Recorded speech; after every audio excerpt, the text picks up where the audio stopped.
Morning ma'am. Good morning ज्योति। Ma'am ये कुछ बच्चों ने ना आपके लिए लेटर लिख के दिए हैं। कितने सारे ये बच्चों के हैं ये बेटा ये जी? लेवल 1 के हैं मैम। लेवल 1 के। चलो जी, ये सिस्टम भी आपको दिखाना ही है। तो ये तरीका है, बच्चा कई बार ना क्लास में बोल नहीं पाता कि मुझे ये चाहिए या मेरे साथ ऐसा हुआ या मैं आपको कुछ कहना चाहता हूँ।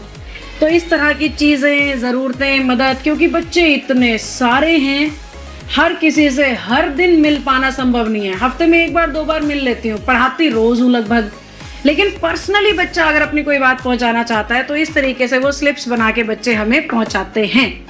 तो आपके लिए हम 1-2 स्लिप पढ़ के दिखाते हैं कि बच्चे मुझे क्या क्या बताते हैं।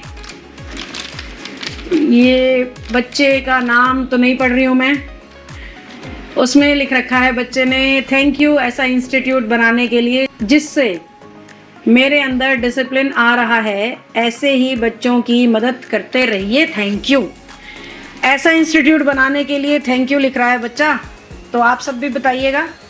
संस्था है वैदिकन गुरुकुल और हमारे बच्चे करते हैं खूब सारा त्याग, खूब सारी मेहनत, रात के 11 साढ़े 11 बजे तक दम लगा के सरकारी नौकरी की तैयारी, वो भी बिना फ़ोन के। और बहुत सारे बच्चे ना यहाँ के तंग भी होते हैं, पर एक आधा पॉजिटिव भी आ जाता है। जैसे हो सकता है और भी स्लिप्स हों, अभी मैंने सारी पढ़ी नहीं है, लगभग रोज़ आती हैं। आप ये मान के चलो, ये तो स्टाफ के पास आई हैं। पर्सनली जब मैं क्लास से निकलती हूँ, तो जब मैं क्लास से बाहर जा रही होती हूँ तब भी इस तरह, आज जब मैं क्लास से निकली हूँ तो ये सारे, ये बहुत बड़े बड़े से, आप थोड़ा जूम करके दिखाओ, इस तरीके से बच्चा लिख के देता है पर्ची के ऊपर, ताकि कोई और स्टाफ उसे ना खोले और बात सीधा मुझ तक आए। और जो स्टाफ को दी जा सकती हैं वो ऐसे आती हैं। तो ऐसे ही एक आधी पर्ची और पढ़ लेते हैं। मौज करो आप। एक आधे बच्चे को मेरे पे दया भी आती है लगता है, तो सिर्फ ये कह रहा है, मैम आप मौज करिए, बहुत ज़्यादा मेहनत कर रहे हैं आप हम पे। फ़ोन जमा होने पर समय से पहले कैसे मिलेगा? यहाँ पे ना इंस्टाग्राम, स्नैपचैट अपने गुरुकुल में ये सब अलाउड नहीं होता। और बच्चे जो आते हैं ना दूर दूर से, उनको इन सब चीज़ों की बुरी आदत पड़ी होती है। घर में 8-8 घंटे का स्क्रीन टाइम दिखाने वाले मम्मी पापा भी मेरे पास आए हैं, और यहाँ उस बच्चे का स्क्रीन टाइम आधा घंटा भी नहीं रह जाता। 2 दिन में 1 बार फ़ोन मिलता है और वो भी परमानेंटली सबमिट हो जाता है। अगर कोई बच्चा इंस्टाग्राम चला रहा है, videos, reels, gaming, Snapchat, Facebook, जो जो आप सोच सकते हैं फ़ोन में से बिगड़ने की सारी ऐप्स यहाँ पे बैन है। तो इसमें क्या है कि बच्चे का परमानेंट फ़ोन सबमिट हो जाता है, यानी उसको पेरेंट्स से बात करने के लिए भी हम नहीं देते। मम्मी पापा बच्चे से किसी भी समय कॉल करके बात कर सकते हैं इंस्टीट्यूट वाले नंबरों से।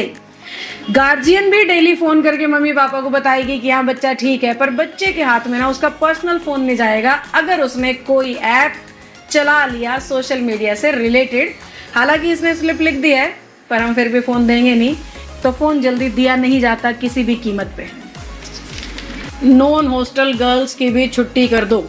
हमारे जो हॉस्टल वाले बच्चे होते हैं, स्लिप से आपको समझ में आएगा कि यहाँ पे सिस्टम क्या चलता है और कैसे होता है। तो हमारे यहाँ पे ना हॉस्टल वाला बच्चा सुबह आता है 8:30 बजे और रात के 11:30 बजे तक हमारे पास रहता है। ब्रेकफास्ट, लंच, डिनर और ग्राउंड की एक्टिविटी तो होती है, उसके अलावा क्लास, सेल्फ स्टडी, टेस्ट, पढ़ाई, ये सब चलता है। तो कई बार हम हॉस्टल वाले बच्चों को रात के समय पे मूवी दिखा देते हैं, डांस करवा देते हैं। वो क्लिप्स भी मैं आपसे साझा करती हूँ अगर आप मुझे देखते हैं, सुनते हैं तो नॉन हॉस्टलर बच्चे की ये पर्ची है और ये कह रहा है कि हमें भी ऐसा कर दीजिए। पर नॉन हॉस्टलर बच्चे को हम ये छूट नहीं देते। उसका कारण ये है कि नॉन हॉस्टलर बच्चे का जो समय है वो है 8:30 से 5:30। रोज़ 5:30 वो अपने घर जा रहा है, अपने मम्मी पापा के हाथ का खाना खा रहा है, फ़ोन चला रहा है, वो सब कर पा रहा है। लेकिन हॉस्टल वाले बच्चे को तो मम्मी पापा भी रोज़ नहीं मिल रहे, माँ के हाथ का खाना भी रोज़ नहीं मिल रहा, फ़ोन भी रोज़ नहीं मिल रहा।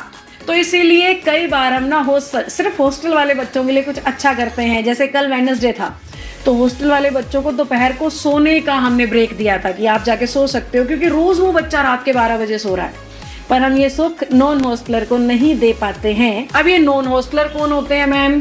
ये होते हैं हरियाणा के बच्चे, रोहतक के बच्चे जो मेरे पास आते हैं। हॉस्टल में वो है, कोई यूपी से है, राजस्थान से है, बिहार से है, तमिलनाडु साइड से है, गुजरात से है, दिल्ली से है, चंडीगढ़ से है, हर तरफ से बच्चा फ़िलहाल हमारे पास गुरुकुल में है। तो वो बच्चे हमारे हॉस्टल में भी होते हैं। तो इस तरीके से ये सारी पर्चियाँ अब मैं अगले 1 से 1.5 घंटे में पढ़ने वाली हूँ। इनमें से जो मानने की बातें होंगी वो मानूंगी, जो नहीं मानने की होंगी उस बच्चे को मना कर दूंगी। कुछ को अच्छा लगता है, कुछ को बुरा लगता है, पर टीचर हूँ, सब कुछ करना पड़ता है। नौकरी लगवाना है, करियर बनाना है, डिसिप्लिन सिखाना है, व्यवहार सिखाना है, तो थोड़ी ईज, थोड़ी सख्ती का मेल जोल रखते हुए आपके बच्चे को संवारने का कार्यक्रम चल रहा है।